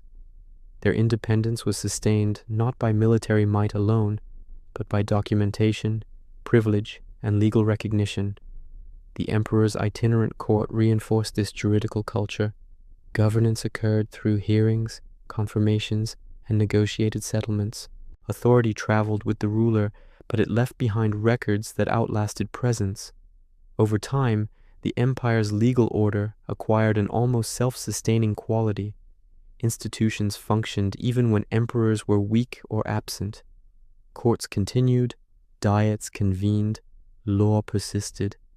This endurance masked underlying tension. The legal system favored those with resources, literacy, and patience. Smaller actors struggled to navigate prolonged litigation. Inequality deepened. Power consolidated locally, even as imperial authority remained nominally universal. Yet the system held. The Holy Roman Empire survived plague, economic upheaval, and dynastic crisis without collapsing. Its legal framework absorbed shock by distributing impact rather than concentrating it. By the 15th century, the empire had become less a state than a juridical ecosystem. It governed not by issuing commands, but by shaping the environment in which power operated. Law became the empire's terrain. This identity carried long-term implications. When religious unity fractured in the 16th century, the empire's legal structure would both restrain and intensify conflict. When early modern states centralized power, the empire would resist transformation, clinging to procedure. Still, this legal empire was not an accident. It was a solution, imperfect, slow, but effective, to the challenge of governing diversity without domination. The Holy Roman Empire endured not because it conquered land, but because it contained conflict. It ruled not by force, but by form. An empire of law, not land, and for a time that was enough. Part 14. Faith begins to fracture. By the late 15th century, the Holy Roman Empire stood outwardly stable, yet inwardly unsettled. Its legal structures functioned. Its princes ruled with confidence. Its emperor presided over diets, courts, and ceremonies that reaffirmed continuity. And yet beneath this procedural calm, something far more disruptive was taking shape, not in armies or borders, but in belief itself. For centuries, faith had acted as the empire's deepest connective tissue. Christianity provided shared language, moral order, and symbolic unity across territories that otherwise differed in law, custom, and speech. The emperor's authority rested in part on his role as protector of Christian order. The church, in turn, relied on imperial support to maintain peace and orthodoxy. This arrangement had survived reform movements, investiture conflict, and political fragmentation. But by the late medieval period, this balance began to erode from within. The causes were not singular nor sudden. They accumulated slowly, woven into daily life, institutional practice, and spiritual expectation. The church remained powerful, wealthy, and omnipresent, yet increasingly distant from the spiritual needs of ordinary people. Ritual persisted, but meaning thinned. Authority endured, but trust weakened. Clerical offices had long been entangled with political power. Bishops ruled lands, abbots managed wealth. Church positions were often acquired through patronage rather than piety. This reality had been tolerated for centuries as necessity. Now it began to feel like decay. At the same time, education expanded beyond monastic walls. Universities trained theologians, jurists, and administrators who engaged critically with scripture and tradition. Literacy increased among urban elites. Sermons circulated in written form. Questions that had once remained local now spread widely. The invention of the printing press accelerated this transformation dramatically. Ideas moved faster than institutions could respond. Criticism multiplied. Scripture became accessible in new ways. Interpretation, once controlled by clerical hierarchy, escaped into broader discourse. Within the Holy Roman Empire, this shift carried particular weight.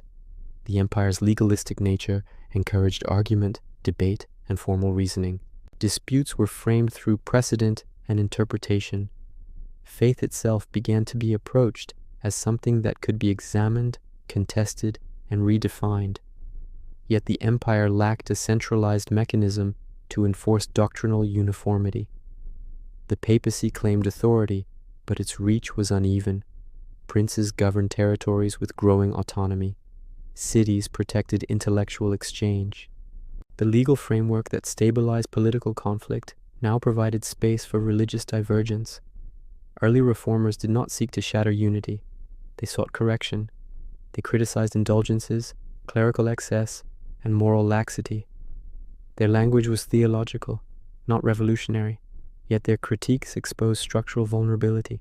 When Martin Luther would later challenge ecclesiastical authority, his arguments resonated not because they were entirely new, but because the ground had been prepared. Discontent existed.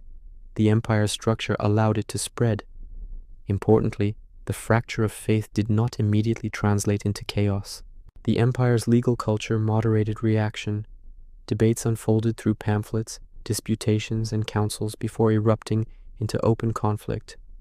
Authority hesitated. Compromise was sought. Princes responded cautiously.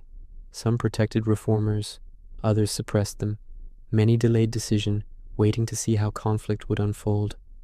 This hesitation reflected imperial habit, delay as strategy. The emperor faced an impossible task. To enforce religious unity risked rebellion. To allow divergence threatened the empire's moral foundation. Authority had become conditional, and faith now tested those conditions. For ordinary people, these changes altered daily experience. Sermons shifted tone, confession carried new weight, doubt emerged alongside devotion. Faith became personal as well as communal. The empire did not yet break, but it strained. Its institutions were designed to manage political difference, not theological contradiction. Law could mediate disputes, but belief resisted arbitration. By the early 16th century, the Holy Roman Empire stood at a threshold.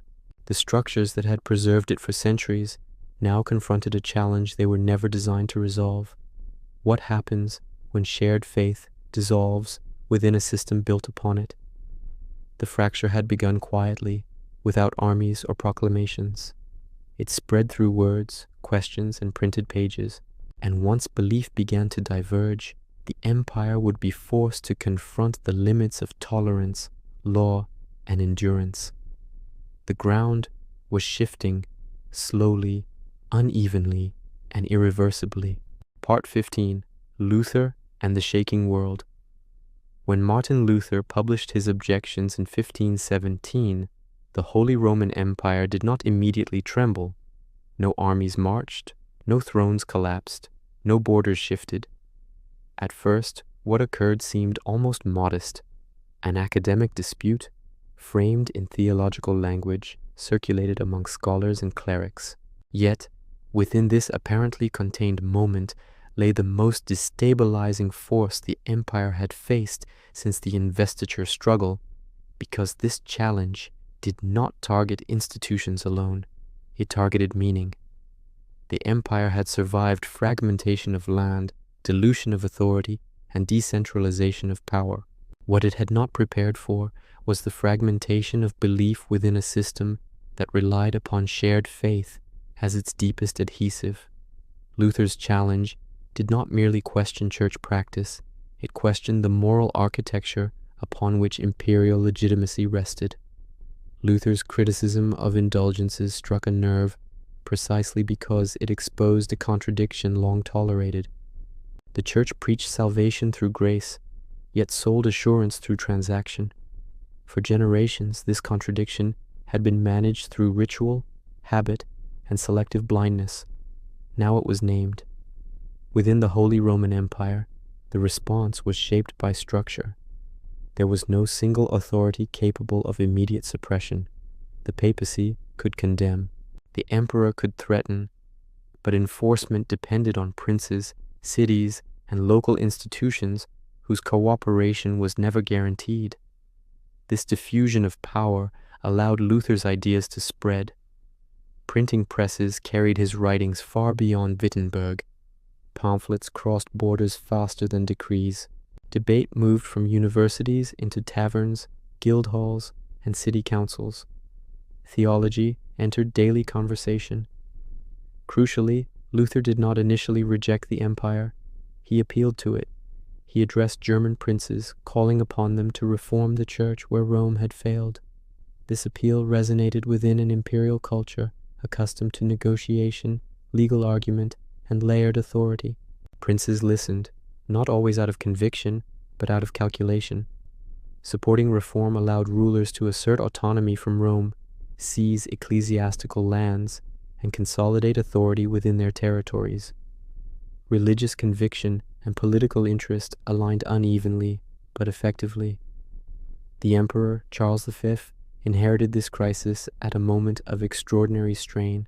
He ruled not only the Holy Roman Empire, but vast territories in Spain, the Americas, and the Low Countries. His attention was divided. His resources were finite. His authority, though impressive on paper, depended on consensus. Charles sought unity. He convened diets, issued edicts, and attempted reconciliation. The Diet of Worms in 1521 condemned Luther, but condemnation did not equal eradication. Enforcement faltered. Princes protected reformers, Cities resisted suppression. What followed was not immediate schism, but prolonged uncertainty. Religious practice diverged gradually.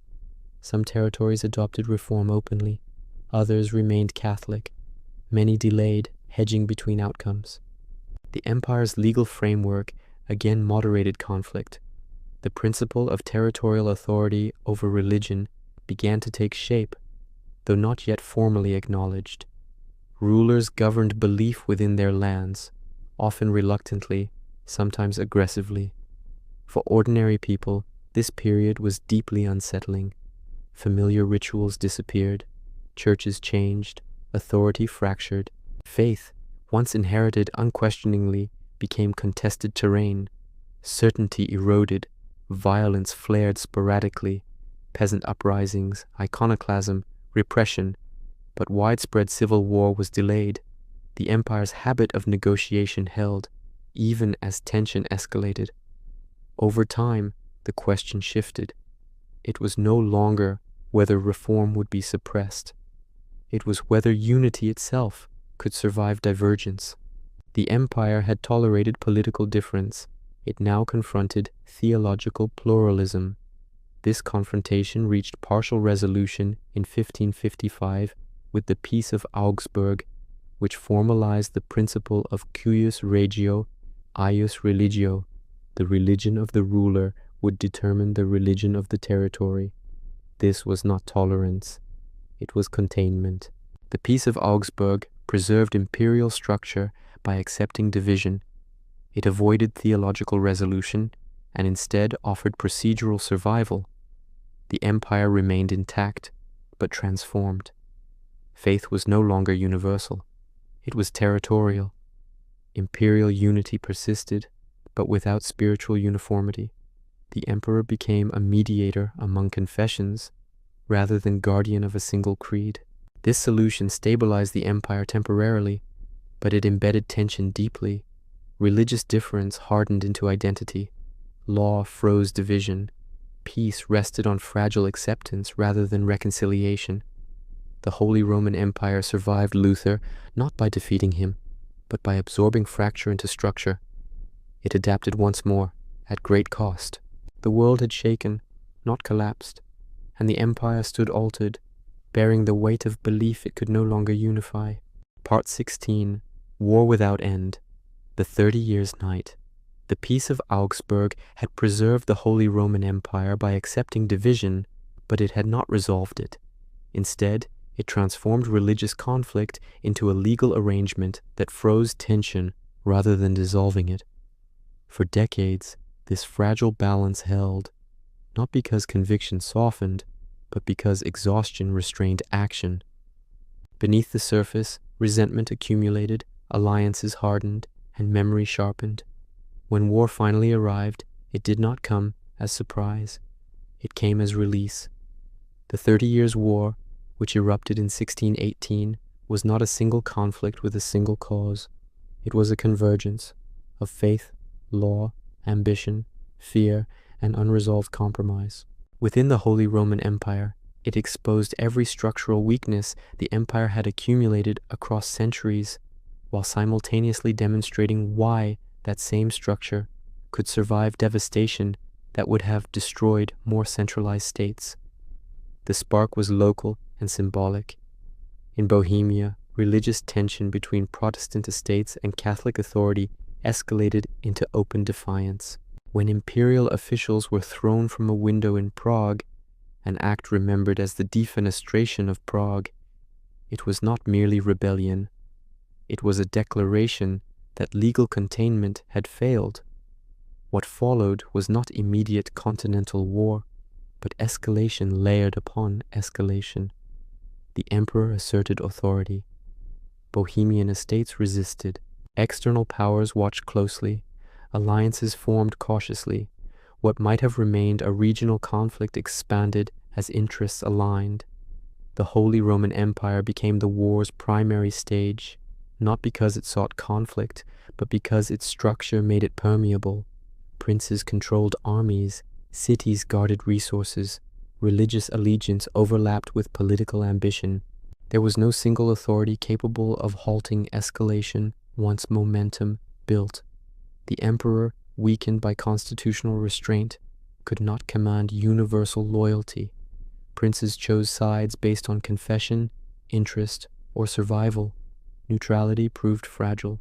Law receded as necessity advanced. As foreign powers intervened, Denmark, Sweden, France, the war's character shifted. What began as religious conflict evolved into geopolitical struggle. Confessional language remained, but strategy dominated. The empire's internal divisions invited external manipulation.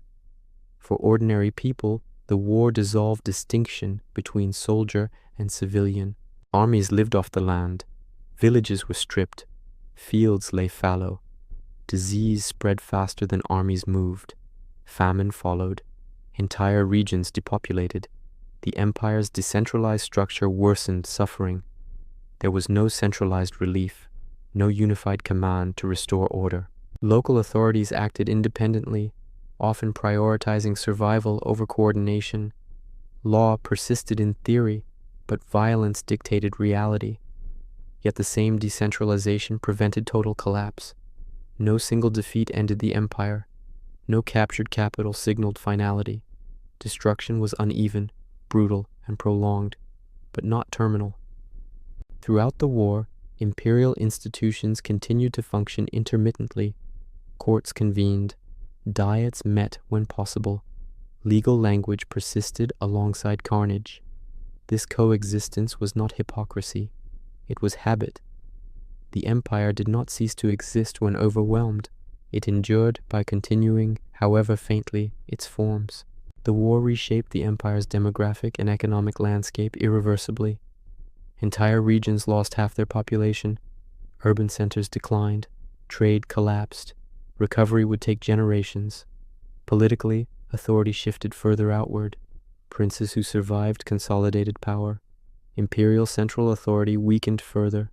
The emperor emerged less as ruler than as negotiator among exhausted actors. The war ended not through victory, but through exhaustion.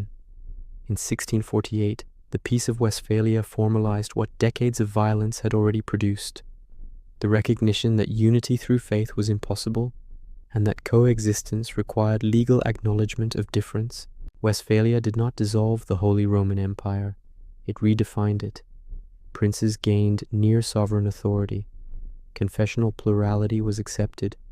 External powers gained formal influence within imperial affairs. The empire emerged diminished, but intact. Its survival after such devastation astonished contemporaries. Yet survival came at cost. The empire no longer claimed universal Christian guardianship.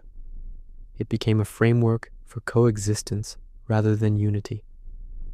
The 30 Years' War marked the empire's psychological turning point. After it, no one expected restoration. The goal became preservation. The Holy Roman Empire endured its longest night not by prevailing, but by outlasting. When morning came, the world it governed had changed beyond recognition. What remained was an empire quieter than before, more cautious, more legal, and more aware than ever of the limits of power. Part 17, Westphalia and the Art of Letting Go. When the Peace of Westphalia was signed in 1648, it did not arrive as a moment of triumph, relief, or renewal. It arrived as a deep exhale after decades of suffocation. The Holy Roman Empire emerged from the 30 Years' War, not victorious, not unified, and not restored, but intact. And in the empire's long history, intact was enough. Westphalia was not a single treaty, but a series of agreements negotiated painstakingly across years, cities, languages, and interests. Diplomats argued clause by clause while armies still roamed the countryside. Peace was not imposed by force, it was assembled through exhaustion. Every word reflected compromise. Every silence reflected fear of returning to war. For the Holy Roman Empire, Westphalia marked a fundamental shift in self-understanding. For centuries, the empire had defined itself through claims: universal authority, Christian unity, Roman inheritance. Westphalia replaced claims with acceptance. It acknowledged what the war had made undeniable. The empire could no longer impose unity, but it could still provide a framework for coexistence. One of the Treaty ES most profound consequences was the formal recognition of territorial sovereignty within the empire. Princes gained the right to conduct foreign policy, maintain armies, and regulate religion within their lands, provided they did not act against the empire as a whole. This was not independence in the modern sense, but it was autonomy stabilized by law. The emperor remained, but his role narrowed further. He presided rather than commanded. He mediated rather than ruled. His authority lay in confirmation and coordination, not coercion. The imperial center became thinner, quieter, and more restrained. Confessional plurality was now legally entrenched. Catholic, Lutheran, and Calvinist territories were recognized. Religious difference ceased to be temporary deviation and became permanent condition. The empire did not reconcile belief, it contained it. This containment reshaped political culture. Conflict shifted from religious justification to legal argument. Disputes were framed in terms of rights, privileges, and treaty clauses rather than divine mandate. Law became the empire's dominant language not because it resolved conflict, but because it made conflict survivable. The imperial diet evolved accordingly. It transformed from a forum of imperial command into a permanent congress of negotiated interests. Representation expanded. Procedure thickened. Delay became institutionalized. Decisions emerged slowly, often incrementally, but rarely violently. What is striking about the post-Westphalian Empire is not how much power it lost, but how deliberately it shed power. Central authority did not collapse. It was relinquished in exchange for stability. This was not weakness alone. It was strategy shaped by memory. The memory of war haunted every decision. Populations had been decimated, economies shattered.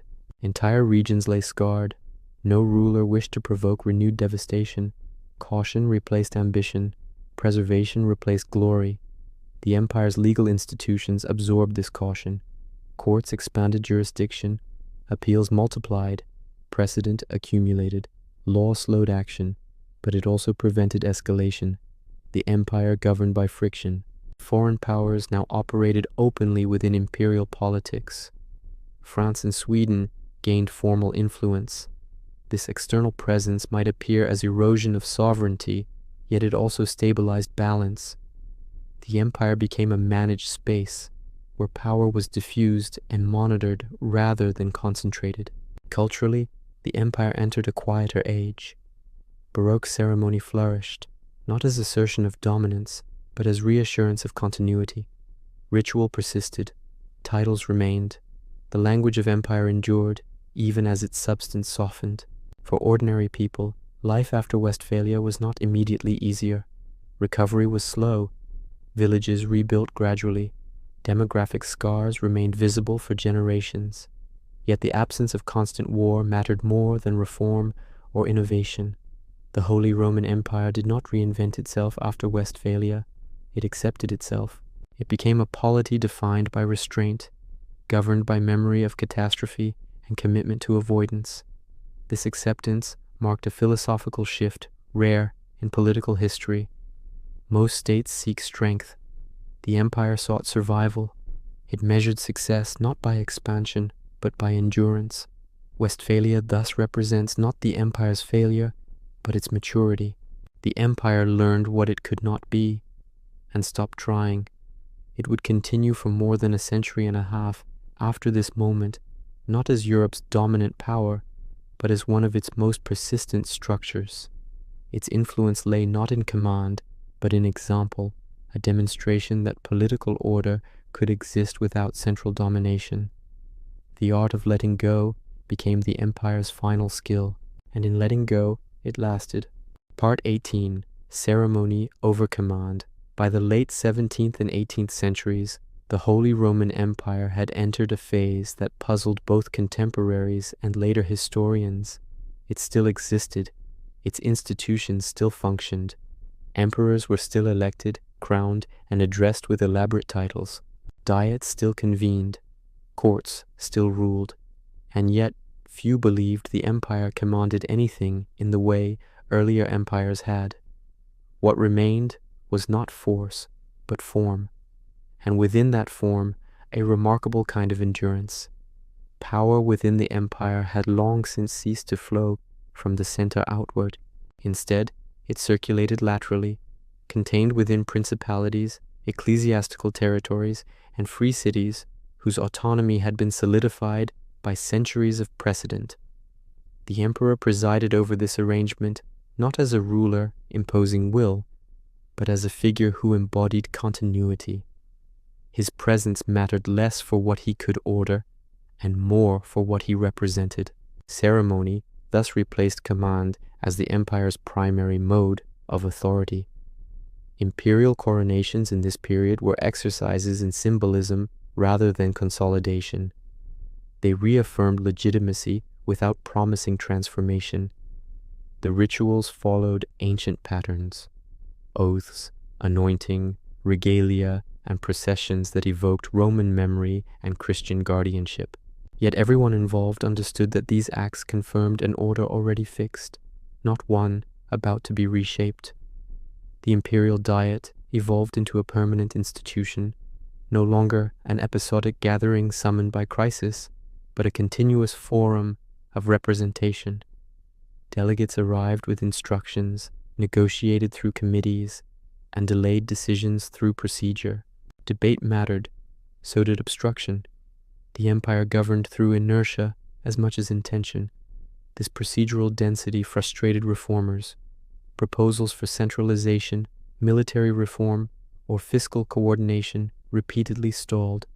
Consensus proved elusive. Each estate guarded privilege carefully. The empire resisted motion not through opposition, but through accumulation of conditions. Yet this resistance had purpose. After the devastation of the 30 Years' War, stability was valued above efficiency. Slowness prevented escalation. Complexity prevented domination. The empire's machinery was designed to grind rather than strike. Law continued to anchor this system. Imperial courts adjudicated disputes between estates with painstaking attention to precedent. Litigation could last decades, sometimes generations. This was not failure. It was method. Prolonged process reduced urgency, cooled tempers, and redirected conflict into documentation rather than violence. The emperor's authority as judge remained central. Though unable to command armies at will, he could confirm rights, arbitrate disputes, and lend legitimacy to settlements. His power was juridical and symbolic, not coercive. Foreign observers often misunderstood this arrangement. To absolutist monarchies like France or centralized states like Prussia, the Holy Roman Empire appeared archaic, inefficient, and hollow. Yet these critiques measured the empire against standards it no longer claimed. The empire did not seek to compete militarily with centralized states. It sought to contain them, diplomatically and structurally. Its fragmentation made conquest difficult. Its legal complexity resisted absorption. Its estates could shift alignment to preserve balance. Culturally, the empire remained vibrant. Universities flourished. Baroque art and architecture expressed continuity rather than triumph. Court culture emphasized refinement, hierarchy, and ritual precision. The empire's identity lived in ceremony, language, and inherited form. For ordinary people, imperial authority was distant but familiar. Taxes were paid locally. Justice was administered regionally. The empire existed as background, invoked in legal disputes, present in symbols, but rarely intrusive. This distance insulated daily life from imperial instability. When emperors were weak, life continued. When diets stalled, villages still governed themselves. The empire's structure prevented collapse by decentralizing consequence. Yet this same structure limited adaptation. Economic modernization lagged, military coordination faltered, fiscal reform remained fragmented. The empire endured, but it did not transform. The Habsburg dynasty, which increasingly dominated the imperial throne, exemplified this paradox. As rulers of powerful hereditary lands, the Habsburg emperors wielded significant authority outside the empire's institutional framework. Within it, they accepted limitation. This dual role blurred imperial identity. The emperor was powerful as a monarch, restrained as an imperial head. This contradiction sustained the empire while hollowing its center. By the late 18th century, the Holy Roman Empire had become a ceremonial shell filled with legal substance. Its rituals mattered. Its procedures mattered. Its survival depended not on strength, but on habit. Critics mocked its complexity. Reformers lamented its inertia. Yet the empire continued, quietly, stubbornly, resistant to both collapse and renewal. It ruled by being recognized rather than obeyed, remembered rather than enforced. Ceremony over command was not decadence, it was adaptation, the final refinement of a system that had learned, painfully, that power used sparingly lasts longer than power imposed. The Holy Roman Empire no longer sought to shape Europe, it sought only to remain within it, and for a time longer it did. Part 19. Napoleon and the Final Unraveling. By the end of the 18th century, the Holy Roman Empire still existed on parchment, in ceremony, and in law, yet it no longer existed in imagination. For centuries, its survival had depended on habit, on the expectation that the empire would continue simply because it always had. But history does not move only by habit. Occasionally, it moves by disruption so complete that even the most durable structures cannot adapt in time. For the Holy Roman Empire, that disruption came in the form of Napoleon Bonaparte. Napoleon did not set out to destroy the Holy Roman Empire.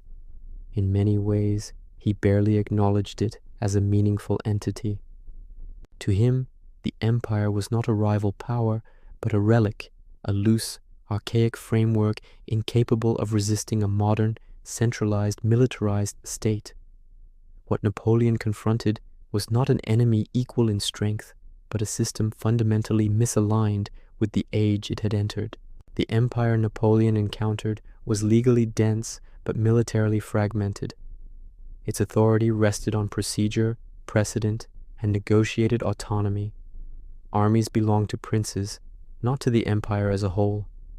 Coordination was slow. Command was conditional. Mobilization required consensus that could not be reached quickly, if at all. Napoleon's power operated on entirely different principles. It was centralized, rapid, and unapologetically coercive. Authority flowed from a single center. Law followed force rather than preceding it. Where the empire governed through delay, Napoleon governed through momentum. The collision between these two models was inevitable. As French armies moved eastward, imperial defenses revealed their limitations. Princes negotiated separately. Some resisted briefly. Others aligned opportunistically. The empire had no unified strategy because it had never needed one. Its survival strategy had always been absorption, not confrontation. The Reich's deputation's Hauptschluss of 1803 marked a decisive internal transformation accelerated by external pressure. Ecclesiastical territories were secularized. Free imperial cities were mediatized. Hundreds of small entities were dissolved or absorbed into larger states. This process was framed as reform, but it functioned as dismantling. What centuries of gradual adaptation had preserved? A few years of reorganization erased. The empire's legal complexity, once its shield, became its vulnerability. Napoleon and his allies simplified where the empire had accumulated. They reduced where it had layered. Princes who benefited from territorial expansion accepted the new order willingly. The empire's fragmentation now worked against it. Loyalty shifted toward emerging centralized states rather than toward imperial institutions that no longer protected autonomy. The emperor, Francis II, faced an impossible position. As head of the Holy Roman Empire, his authority depended on institutions being stripped away. As ruler of Habsburg hereditary lands, his survival depended on adapting to the new European order. In 1804, Francis took a step that quietly acknowledged reality. He declared himself Emperor of Austria, creating a new imperial title independent of the Holy Roman Empire. This was not yet an abdication, it was preparation. 2 years later, in 1806, after the formation of the Confederation of the Rhine under French protection, the Holy Roman Empire ceased to exist. Francis formally renounced the imperial crown and released the empire's estates from their obligations. There was no final battle, no dramatic collapse, no single moment of destruction. The empire ended through irrelevance, overtaken by a political logic it could not absorb. What is striking about this ending is its quietness. An empire that had lasted over 1,000 years dissolved through legal declaration rather than conquest. Its end mirrored its life, procedural, restrained, and symbolic. Napoleon did not destroy the empire by force alone. He rendered it unnecessary. He replaced a system built on negotiated autonomy with one built on centralized authority and modern administration. The empire's strength, its resistance to domination, became its weakness in an age that rewarded speed and uniformity. Yet even in dissolution, the empire's influence persisted. The states that emerged from its collapse retained legal traditions, administrative habits, and cultural identities shaped by imperial history. The empire vanished as an institution, but not as inheritance. For contemporaries, the end was unsettling. Something ancient had passed, not with catastrophe, but with resignation. For centuries, the empire had adapted by yielding power outward. Now, there was nothing left to yield. The Holy Roman Empire did not fall because it failed to reform. It fell because reform itself no longer meant survival. The world around it had changed too completely. Napoleon's Europe valued clarity over continuity, command over consensus, nation over framework. The empire, built to contain difference, could not become a nation without ceasing to be itself. And so it ended, not as tragedy, not as triumph, but as conclusion. The unraveling was final, yet strangely fitting. An empire that had lived by letting go now disappeared by letting go entirely. Part 20. The Empire that Never Quite Died. When the Holy Roman Empire formally dissolved in 1806, it disappeared from treaties, titles, and institutional reality. Yet it did not disappear from Europe itself. No borders were erased overnight. No populations were displaced en masse. No single ideology replaced it fully. What vanished was a framework, not a civilization, and because of that, the empire lingered, quietly, indirectly, and persistently. The end of the empire did not feel like the end of an age to those living through it. Many experienced it as administrative reclassification rather than collapse. Princes became sovereigns, cities adjusted allegiances, law codes were rewritten, daily life continued. The empire had long governed in the background, and so its absence was first felt only faintly. Yet absence, over time, reveals what presence once provided. The Holy Roman Empire had never been a nation-state. It had never required uniform language, culture, or identity. Its endurance rested on tolerance of difference, not tolerance as modern moral principle, but tolerance as structural necessity. It allowed variation because it could not eliminate it. In doing so, it shaped a political culture fundamentally different from that of centralized states. After 1806, this culture did not vanish. It survived within the states that emerged from imperial territory. Legal pluralism persisted. administrative caution remained. Federal thinking did not arise suddenly in German lands. It evolved from imperial habit. The German Confederation, formed in 1815, reflected this inheritance. It was loose, legalistic, decentralized, and resistant to central authority. Its structure echoed imperial precedent more than Napoleonic rationalism. Even as Europe moved toward nationalism, German political life carried imperial memory forward. This memory was not always welcomed. Reformers and nationalists criticized the empire as weak, archaic, and obstructive. They blamed it for delayed unification and political fragmentation. In these critiques, the empire became a cautionary tale, an example of what to overcome. Yet even in rejection, influence persisted. The very debates that shaped 19th century Germany, centralization versus federalism, authority versus autonomy, unity versus diversity, were imperial debates re-articulated in modern language. The empire had not solved these tensions. It had normalized them. Beyond Germany, the empire's legacy extended further. Central Europe remained a mosaic of identities long after centralized empires elsewhere imposed uniformity. Cultural coexistence, legal negotiation, and layered sovereignty became defining regional traits. Historians long struggled to classify the Holy Roman Empire. Was it a failure, a curiosity, a contradiction? Modern scholarship increasingly recognizes it as something else entirely, an experiment in endurance without domination. The empire demonstrated that political order does not require absolute control. It showed that legitimacy can arise from procedure rather than power, from recognition rather than coercion.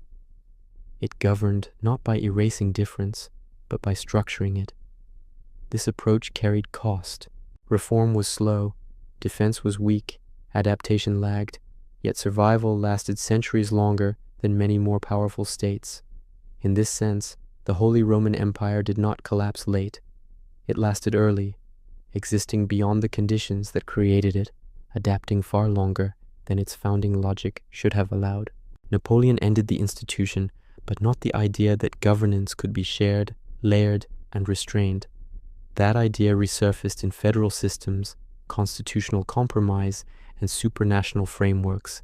Even the European Union, though vastly different in origin and purpose, reflects distant echoes of imperial logic: law over land, negotiation over command, procedure over force.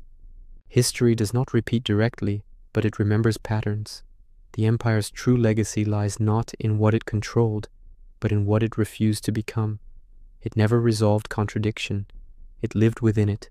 It accepted limits. It endured through acceptance rather than conquest. In a world that often measures success through dominance and speed, the Holy Roman Empire offers a different lesson, one less dramatic, less triumphant, but no less instructive. It reminds us that not all political strength is visible, not all power seeks expansion, and not all endurance demands unity. The empire never quite died because it had never quite lived as other empires did. It existed in form, memory, and habit, and those things dissolve slowly. After its end, Europe continued to grapple with the same questions the empire had lived with for centuries: how to govern difference, how to limit power, how to survive without uniformity. The Holy Roman Empire left no clear borders behind. It left a way of governing uncertainty, and in that it still lingers.